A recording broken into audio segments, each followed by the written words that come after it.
교회가 후원하고 있는 선교사님이 한 분 있습니다.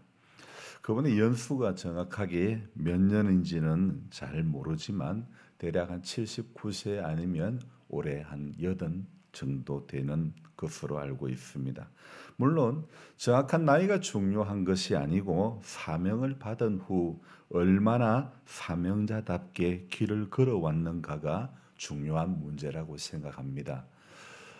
근간에 우리 교단의 총회장의 사생활의 문제 때문에 참 시끌시끌한 가운데 있습니다. 그래서 우리는 사명자가 사명자의 길을 잘 걸어가기를 기도하는 것, 우리가 꼭 해야 될 문제라고 생각되어집니다. 저는 이 선교사님을 이웃교회 목사님을 통해서 알게 되었고, 그리고 선교 사역을 후원하게 되었던 것이죠. 한국에서 보통 일반적인 목회는 만 70세의 정년을 가지게 되지만 이 선교사님은 육신의 질고를 안고 해외 선교의 길을 가셨고, 지금도 육신의 질고 가운데 연약함이 충만한 가운데 엊그제 또다시 캄보디아로 날아가셨습니다. 지난 1월에 출국 예정이었지만 육체의 가시가 너무 심해 병원에 입원과 퇴원을 반복하며 몸을 주스리시고는 기어코 캄보디아로 또 날아가신 거죠. 일반적인 사람들은 여행 가기 전에 가슴이 떨리고 여행지를 돌아보면서 힐링을 한다면 아마 제 생각에는 이 선교사님은 선교지를 향한 발걸음이 바로 가슴 떨리게 할 것이고, 또 그 가슴 떨림은 육신의 가시가 주는 질고를 넘어서게 하는 것이죠. 사명자가 사명 앞에 가슴 떨림은 당연하겠지만 지독한 육신의 가시 앞에 주저앉을 수밖에 없겠지만, 그러나 하나님께서 주신 사명은 죽은 자도 일으켜 세워주실 줄로 믿습니다. 갈 수 없는 몸을 가지고 갔사오니 부디 한 달간의 선교 여정 가운데 감당해야 할 모든 일들을 성령께서 도와주셔서 능히 감당하고 돌아오게 해 주옵소서. 오늘 새벽에 이런 마음으로, 간절한 마음으로 기도를 드렸죠.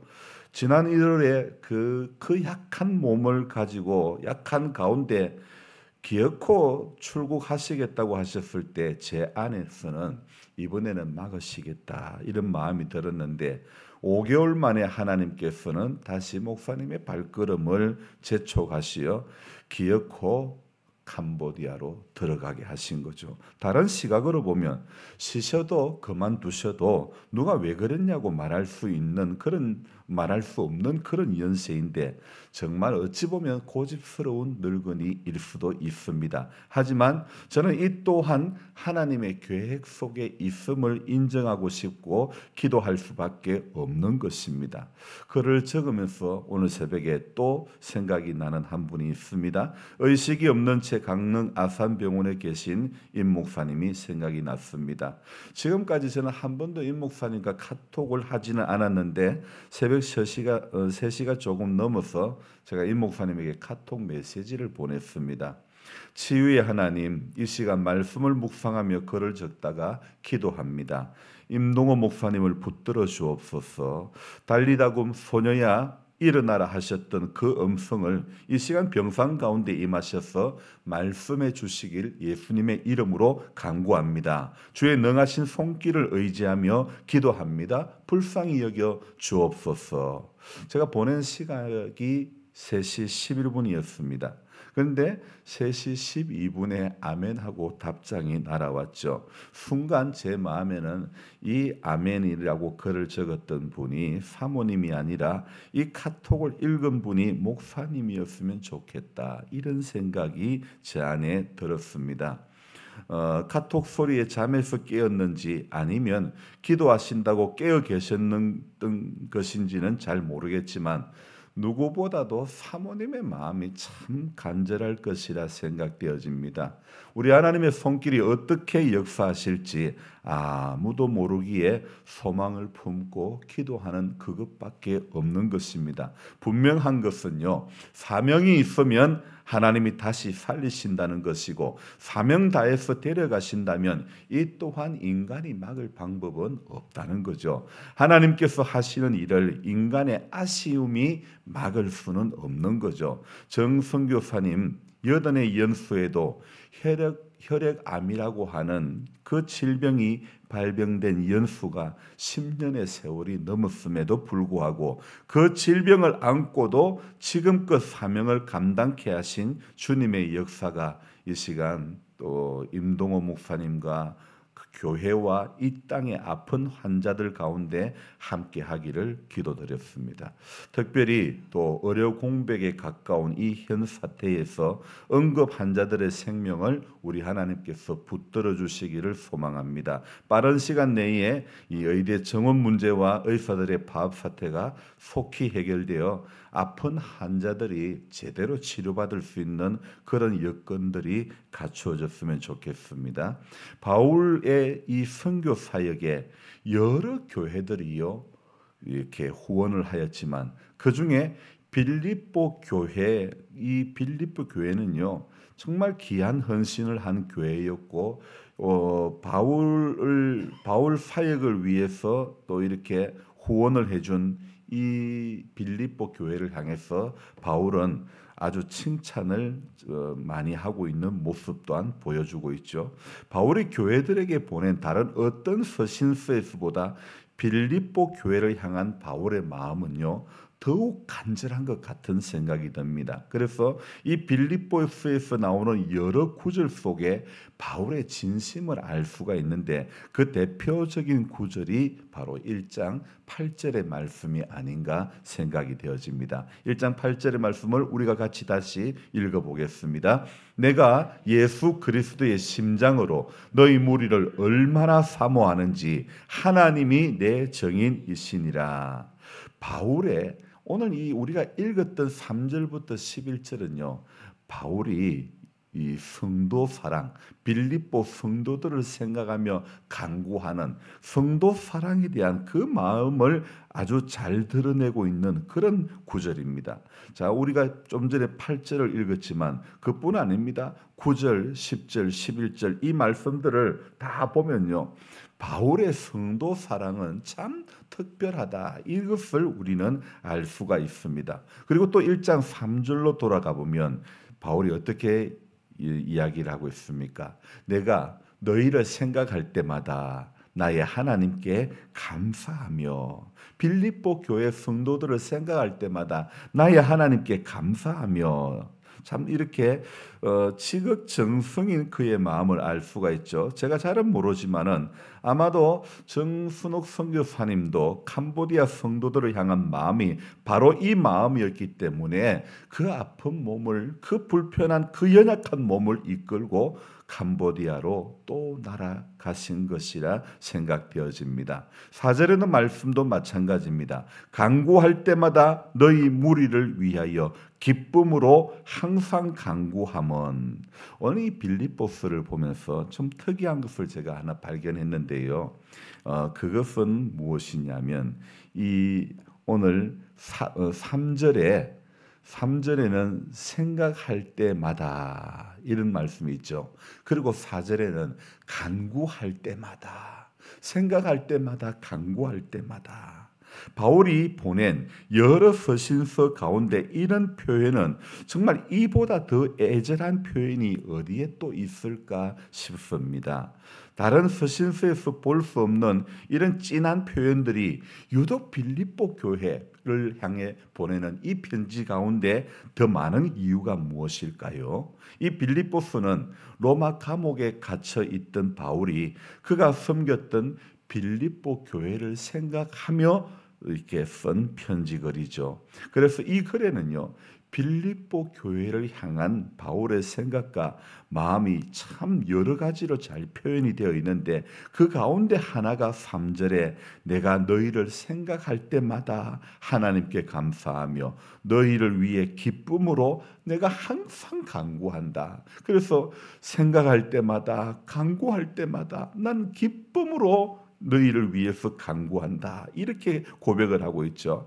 바울은 빌립보 교회 성도들을 생각하기만 해도 감사하고 기쁨이 되는 그런 존재였다는 겁니다. 그래서 이 빌립보서를 4장까지 1장이 30절, 2장이 30절, 그리고 3장이 21절, 4장이 23절인가 그러는데요. 이 한 100여 구절 가운데요. 기쁨이라는 단어가 무려 19번이나 나옵니다.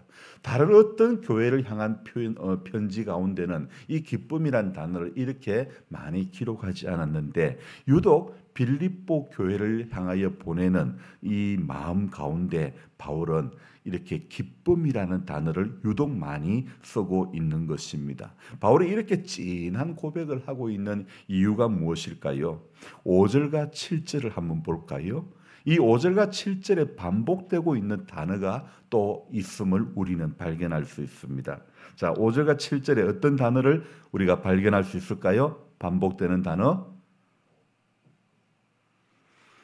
제가 왜 빌립보 교회를 생각할 때마다 이렇게 진한 표현을 할 수밖에 없었던 것은 옥중에 있던 바울이 빌립보 교회 성도들의 어떤 행동 때문에요?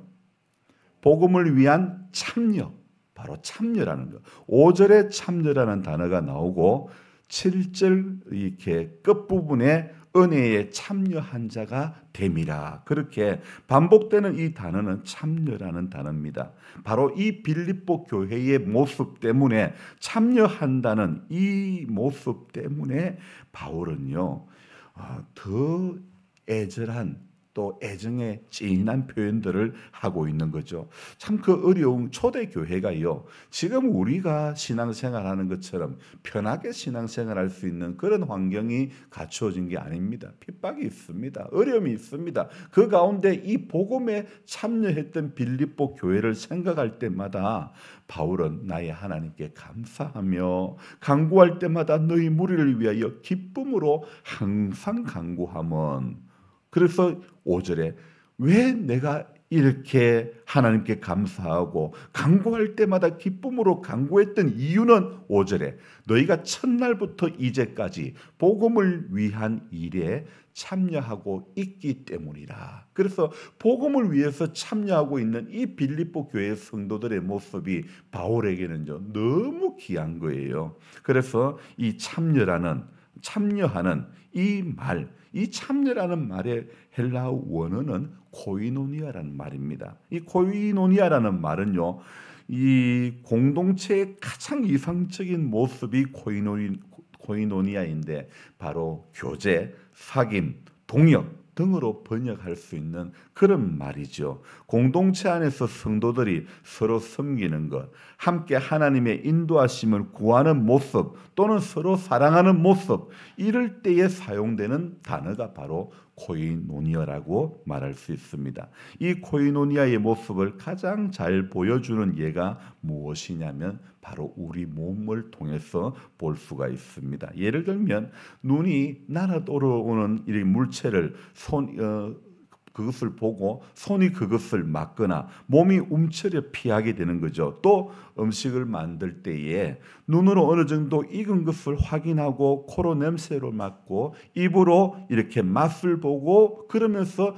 요리를 만들어 내는 거죠. 그러니까 서로 각각의 기관이 다른 기능을 감당하지만 각자의 기능을 통해서 몸의 서로 다른 부분에 기여하곤 하고 있는 바로 그런 몸의 모습이 코이노니아라고 말씀을 드릴 수 있습니다. 믿음 안에서 한 공동체를 이루어가는, 그래서 함께 살아가는 우리도 마찬가지입니다. 성격과 재능, 삶의 배경과 상황 모든 면에서 서로 다른 우리가 함께 하는 것이요, 때로는 불편하기도 하고 때로는 성가시게 느껴질 수도 있는 것입니다. 내가 원하지 않는 누군가와 함께 해야 하는 불편한 시간이 되기도 하지요. 하지만 그 속에서 서로 지지하고 서로 격려해주고 연약한 누군가를 회복시키기를 힘쓸 뿐만 아니라 서로를 향한 돌봄을 감당하면서 함께 할 때에 우리는 주님이 원하시는 바로 진정한 교회의 모습으로 주님이 기뻐하시는 기쁨의 공동체가 되는 것입니다. 여러분, 세상에서 함께 기쁨을 누리고 같이 즐거워해주고 같이 울어주고 서로를 격려하며 함께 세상을 이겨나갈 힘을 얻는 그런 코이노니아를 이루어가는 것이 바로 성도가 가야 할 길인 줄로 믿습니다. 그래서 바울의 감사와 바울의 기쁨이 되었던 빌립보 교회처럼 우리는 오늘 이 교회를 섬기면서 이 말을 섬기면서 저와 여러분들이 예수님의 감사와 기쁨이 될 수 있는 그런 교회와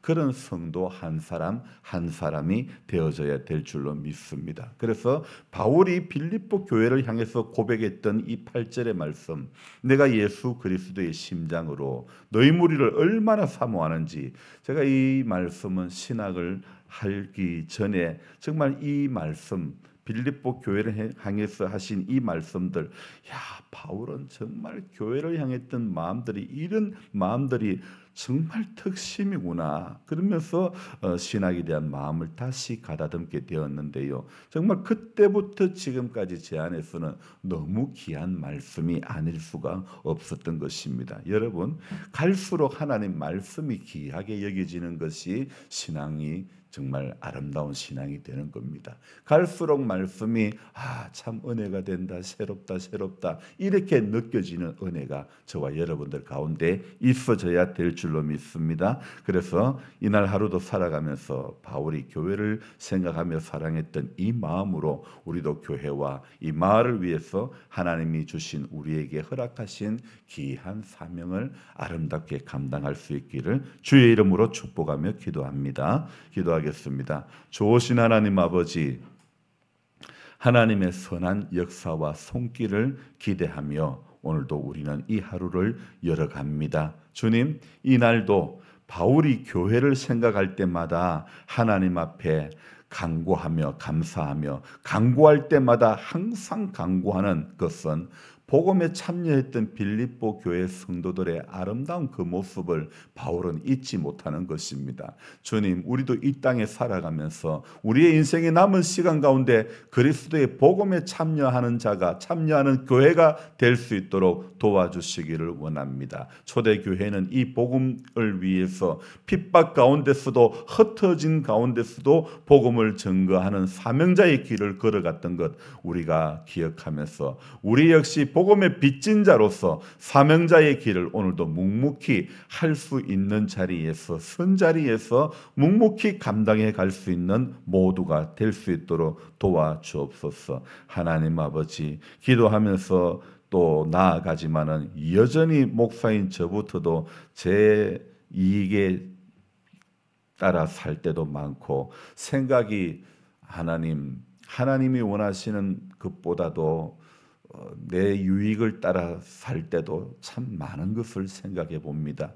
하나님, 그러나 바울이 어떻게 살아갔고 예수님이 이 땅에서 어떻게 사셨는가를 생각해 볼 때에 나의 유익을 굳지 않는 인생이 되게 해 주옵소서. 나보다 각각 남을 낮게 여기는 그 마음과 그 모습으로 신앙생활 할 수 있는 우리 모두가 될 수 있도록 도와주시옵소서. 이날도 해야 할 일들 앞에 주님 건강 주심으로 묵묵히 감당할 수 있도록 도와주시기를 간절히 바라고 원합니다. 하나님, 교회를 섬기는 가운데 교회가 해나가야 할 귀한 일들 가운데 하나님, 또 마을을 섬기며 수고하는 우리 남집사님을 기억해 주시고 여러 가지 힘들고 어려운 여건 가운데서도 하나님, 주님 앞에 기도하며 또 이 일들을 감당하고자 새벽을 깨워오니 우리 하나님 아버지 지혜 주시고 명철을 주시고 하나님 주신 사명 잘 감당할 수 있도록, 그래서 그리스도의 향기를 드러내는 삶이 되도록 도와주시고,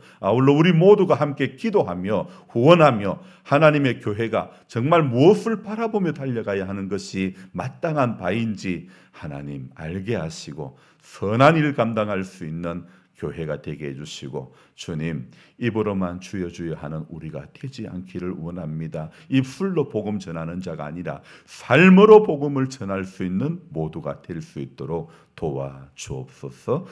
주님 우리 김영민 씨를 불쌍히 여겨주시고 연약한 가운데서 새 힘을 얻을 수 있도록 살아계신 하나님의 역사가 무엇인지를 경험할 수 있도록 도와주시옵소서. 감사를 드리며 예수님의 이름으로 기도드리옵나이다. 아멘. 간절한 마음으로 주여 부르고 기도합니다. 주여 주여 주여. 아버지 하나님, 우리의 새벽을 또 깨워주셔서 감사를 드립니다. 하나님, 하나님이 하실 일이 있기에 오늘도 우리에게 사명을 주시고